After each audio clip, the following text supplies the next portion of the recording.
tarde. Estamos novamente aqui nos encontrando na aula 2 do módulo 1, Marcos Legais da Educação Especial na Perspectiva da Educação Inclusiva. Sou a professora Sandra Souza, doutora em Educação, e a gente vai dar continuidade, né, ao nosso passeio histórico. Só que agora a gente vai chegar no nosso querido país, a gente vai falar do Brasil. Eu fiz um convite para vocês, e vocês vão ter a oportunidade de assistir a um vídeo, tá?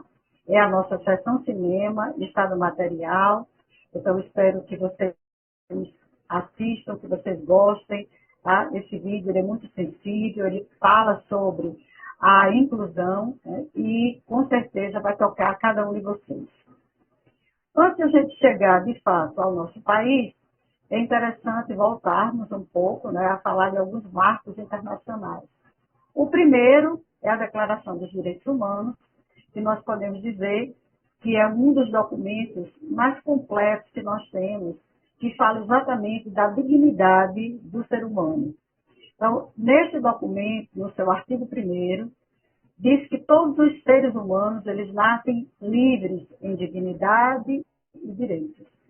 E são dotados de razão e consciência, e devem agir em relação uns aos outros com o espírito de fraternidade.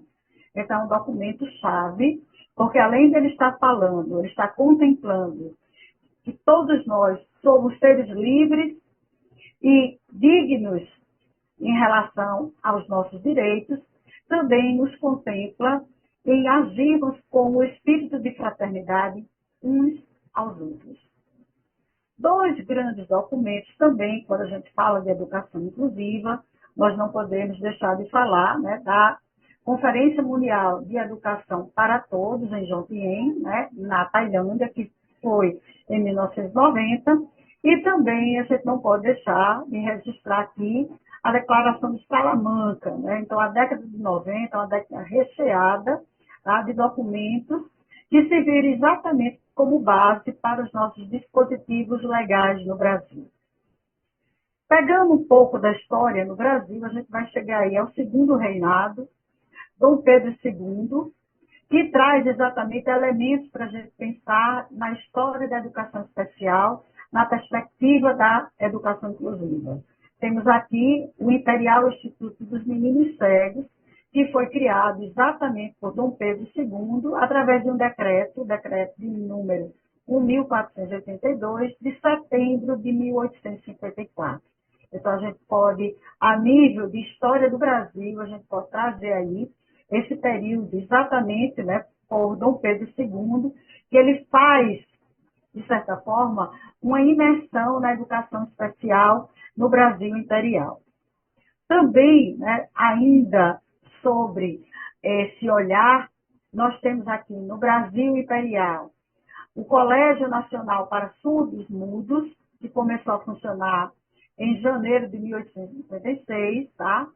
Com a finalidade de oferecer uma educação tanto intelectual como moral e religiosa a esta população. Também no Brasil imperial, mais uma vez a gente volta, né, ao segundo reinado, onde foi criado o Asilo dos Inválidos da Pátria, né? Ou seja, foi criado por Dom Pedro II. Ainda no Brasil imperial, nós temos também duas instituições que se voltaram ao atendimento. Agora o público era voltado exatamente aos deficientes mentais. Em 1874, o Hospital Juliano Moreira, em Salvador, e em 1887, a Escola México, no Rio de Janeiro. Então, são dois marcos também para o atendimento de pessoas com deficiência mental. No Brasil República, vale a pena reforçar, né, e trazer a criação do Instituto Pestalozzi, né, que ele foi fundado em 1926, já no Brasil República. E em 1954 é fundada pela primeira vez no nosso país a Associação de Pais e Amigos de Excepcionais, a nossa querida APAE, no Rio de Janeiro. A Helena Antipoff também é uma personalidade, tá, que trouxe contribuições significativas para a educação especial, na perspectiva da educação inclusiva. Ela, inclusive, está relacionada ao início das primeiras classes especiais no Brasil. E é importante que vocês façam a leitura desses princípios, tá? Que a Helena Koff, ela trouxe, né, para essa fundação, para esse início das primeiras classes especiais. Ainda, né, trazendo aqui elementos muito importantes para a educação especial, na década de 50, nós temos aí o primeiro olhar do século XX, a partir exatamente dessa preocupação com a educação de pessoas com deficiência. E podemos destacar o primeiro Plano Nacional da Educação, em 1962, tá? Que tem aí esse olhar voltado exatamente à educação de excepcionais, mais uma terminologia, né, que também faz parte da história da educação especial e na perspectiva da educação inclusiva, pessoas excepcionais. Né? Então, nós, inclusive, já ouvimos, eu acredito que cada um aqui, essa terminologia. Na educação especial ainda, na década de 50, a gente tem um avanço com os planos nacionais da educação, o de 64 e de 85, embora nenhum dos dois tenha um destaque muito voltado às questões sociais, até porque nós estávamos vivendo a explosão do crescimento econômico no país. Então, havia uma preocupação muito grande com a economia, então as questões sociais elas ficaram em segundo plano. Em 71, nós vamos ter aqui a Lei 5.692, que vai alterar a LDB, a Lei de Diretrizes de Base da Educação Nacional, de 61, ao definir, trazer à tona esse tratamento especial. Então, é um marco aí que a gente não pode deixar de falar. Em 73, nós vamos evoluir, porque vai haver a criação do Centro Nacional de Educação Especial, que foi um grande marco efetivo para a estruturação de uma política nacional de educação especial. Então, não podemos deixar de falar a respeito. Em 74, nós vamos ter um número significativo, né, de educantes que foram atendidos.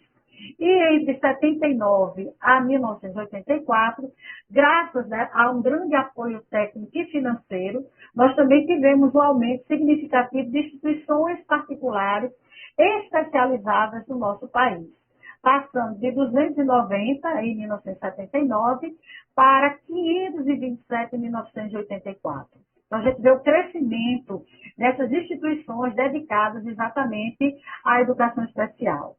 Em 86, o Centro Nacional da Educação Especial é extinto. Aí sim, nós temos a criação da Secretaria de Educação Especial, que está exatamente voltada a atender a este público.